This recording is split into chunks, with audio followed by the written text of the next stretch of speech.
We got together to do a blog, and we've decided to leave now and go get other libations and other. We can't. It's like we're going onto a deserted island. We can't possibly do this without having a bunch of stuff to do it with. Which gas station are you gonna go to? Down on the corner there. Down on the corner, out in the street. No, down on the corner.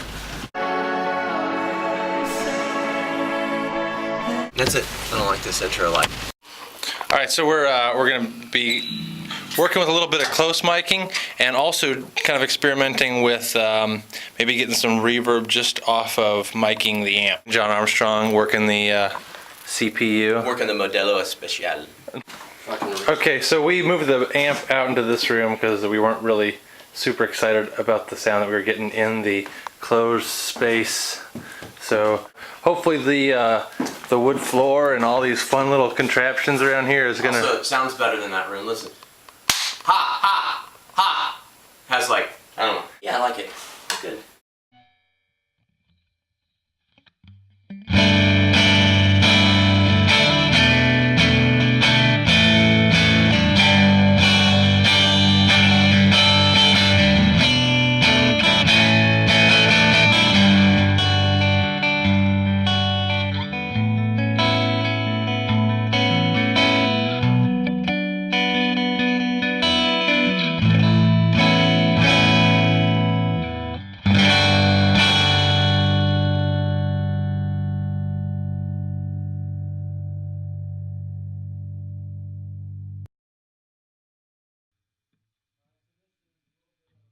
Okay, so we're gonna try to get a little reverb, natural reverb. We're gonna get some with this condenser mic, and we're gonna leave the dynamic just how it is. The amp is tuned the same way, and we're gonna see. We're just gonna mess around with this mic placement here. Wow. I had brought this up to Joel because when we did his record together and did guitars, I think one thing that's interesting that I don't hear you can't hear when it's all together and mixed on a record is the way that sometimes you can use two mics on a guitar amp to create an ambient side on the left side, for example, and then a tight sound on the right side so that you can spread it out a little bit, but you only really have one track. But then if you come back and do guitars on another track, you can have the tight on the left and the ambient on the right, and you get a little bit of additive on both sides. It really spreads it out, but you didn't have to record more than two tracks. So I think it would be interesting to hear as we move the mic back how that left side changes as it goes. Do what you normally do. Maybe come back 6-8 feet off. Really, I should have you playing and I would listen with my ears and see where it sounded the coolest. We may have you do that, and then we'll do a little shot of where the mic ends up. How's that sound? Great. It's always best to listen, just walk around in the room and see where. It may sound the best in that corner, but you will never know unless you listen. So. Alright, so you're repositioning it. Yeah. That's where it sounds the best, huh? When I just walked around, when I got down in front of it, it was a lot going on. There's a lot of information.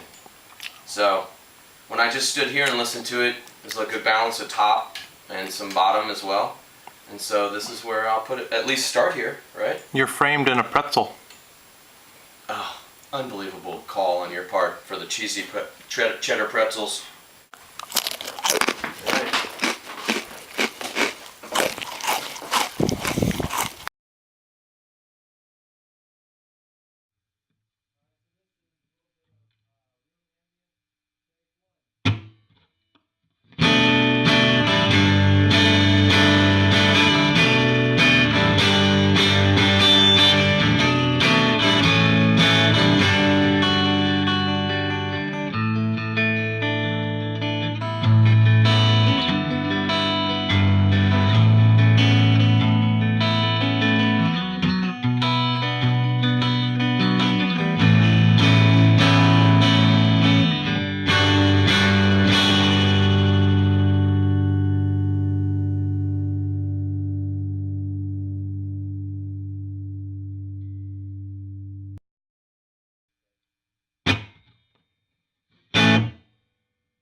we're gonna move the mic again.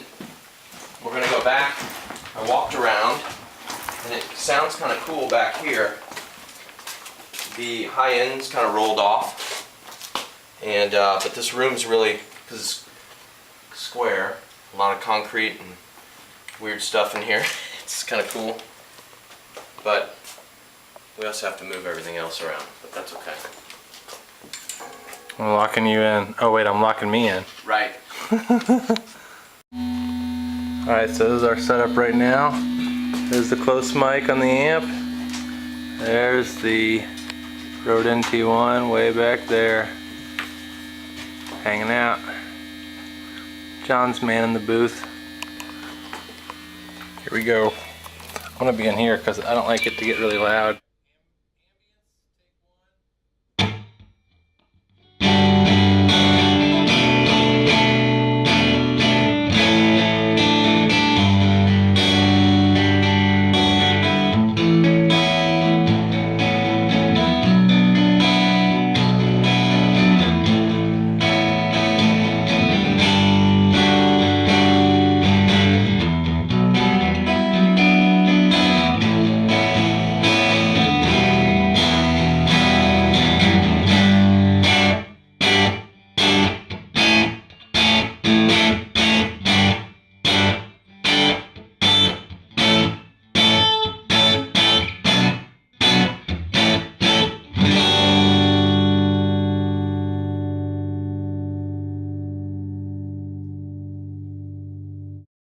Okay, now we're just gonna test the outer limits. Welcome to the outer limits.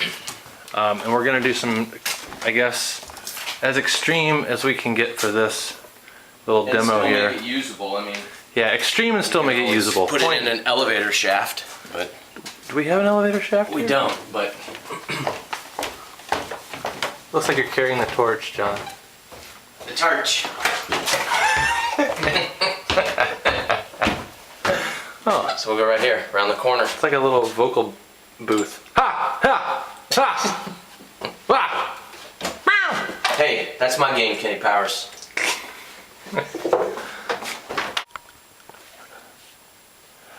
Alright, we got extreme ambience. Take one.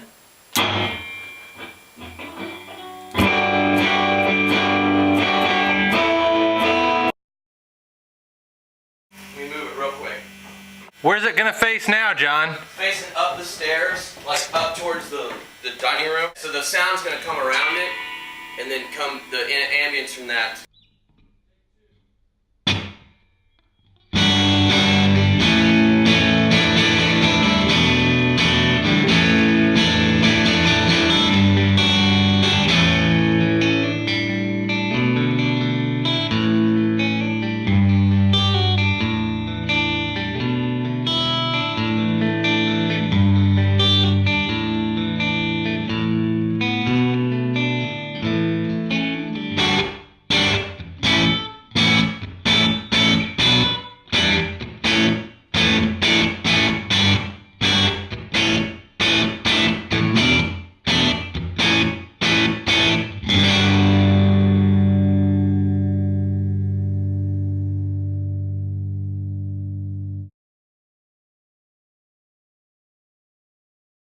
One cool thing is, instead of using a slapback delay pedal or trying to do something in the box, sometimes it's cool to just take your second mic, move it back 15, 20 feet, and take your headphones and kind of move it back and forth till you get a slapback that's kind of in time with whatever the tempo is of the song that you're doing.